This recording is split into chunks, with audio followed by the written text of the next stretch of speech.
So sorry for starting with Burmese because Burmese is such precious precious language for learning Buddhism.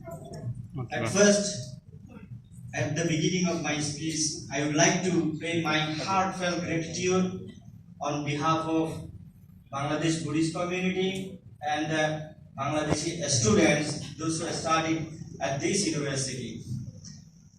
Gratitude towards every corner of Myanmar people, beyond the religion, Muslim, Christian, Buddhist or Hindu, whatever, because this university learning by the public people of Myanmar. The next, my gratitude to all my teachers, Siama, and the most I'm missing the since I arrived here, my time, the professor, our Dr. Pamukajos Yadav Nandamala Vivangsan. The time I was here in Myanmar, I went to Samyata Meditation Center. At the time I met one Japanese man who asked me a question, how about the Mahayana Buddhism in Bangladesh? I directly said, no, in Bangladesh there is no Mahayana Buddhism. But he opened my eyes. He said, how about the Atisha Divankara? Oh, then I came to know Atisha Divankara, who was one of the founder of Tibetan Buddhism today. After then, the day, convocation day here, 2012, the Nandamala Siyadoji make us promise to everyone, the Dhamma, the teaching you are learning here, will you share it for the needy, for the world? Then we all promise, yes, Venerable Sir. From the time, my mind always hitting me, how can I share this Dhamma? Then after I went to Sri Lanka, I came to study the Sutta Punnavara Sutta, who went to Suna Puranta.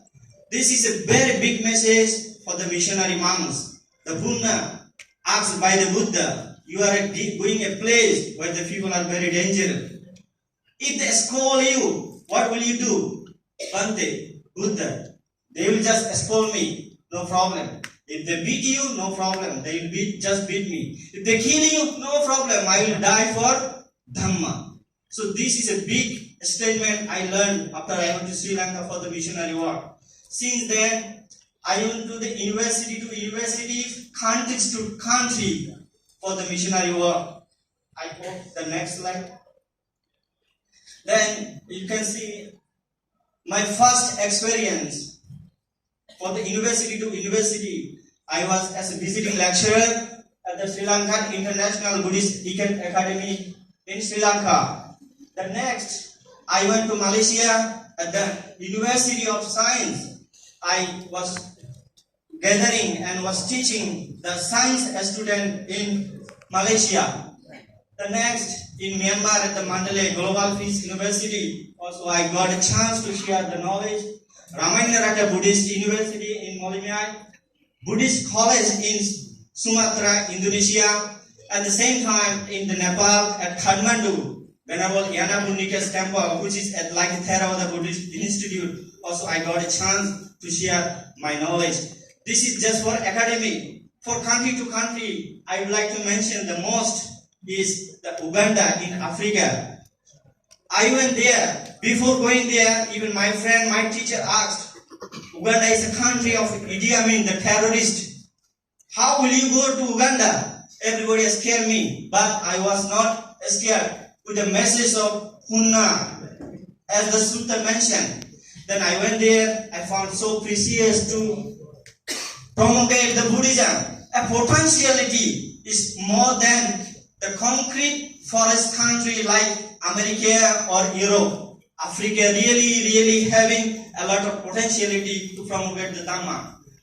And also, not only the Uganda, in Uganda, I would like to say what I have done for the first time, not only in Uganda, in Africa continent. As a Buddhist monk, I started the arms round for the first time. Not only arms round, we established the first Buddhist Sima, the first Buddhist international conference in Africa continent. All these were through my hand. I remember when I was from Sitabu Siado, and this Siados was there in Uganda. The next, I would like to say, today in Sri Lanka is very analytically based, not just studying here and there. That's why they are saying that the Abhidhamma is not the direct teaching. Sri Lanka, they used to say like that. In such kinds of environment, I would like to say here, seems like I'm like a self-talking, but I believe this is the right place, right conditions, right situation to talk what I did as a missionary monk and as I got the teachings from this university. So in that kind of environment in Sri Lanka, I taught hundreds of students Abhidhamma. Today, hundreds of students, they know Chitta, Chaitasika, Rupa. At the minimum level, at least they know the name of Abhidhamma 7 books, where it's like a desert for Abhidhamma. Not only the Abhidhamma, with the meditations and more.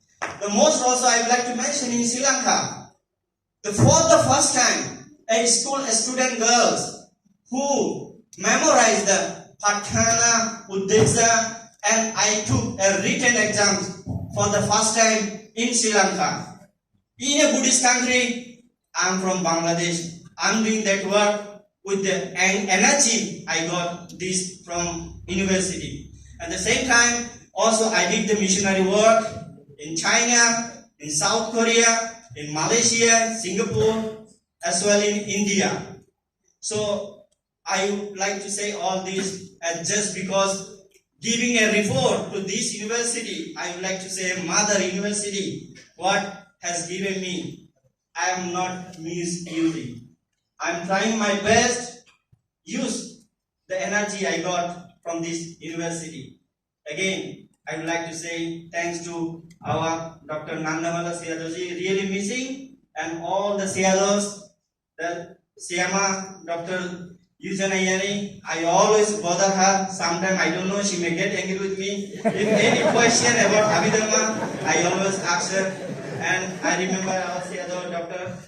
Chandamuka Siado, who taught us Abhidhamma, our Tajiniya Siado, Indaka Siado, Ashinda Siado, especially taught us Abhidhamma, and all the teachers.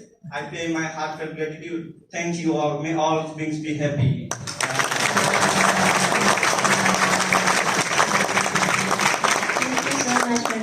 Nanda Fande, for sharing your missionary experience and how you have established Dhamma in the Africa by starting for Armstrong and organizing international Buddhist conference and organizing Abhidhamma and meditation retreat and all the more. Thank you once again. For the next, I would like to invite our student Zhu Xiaofei from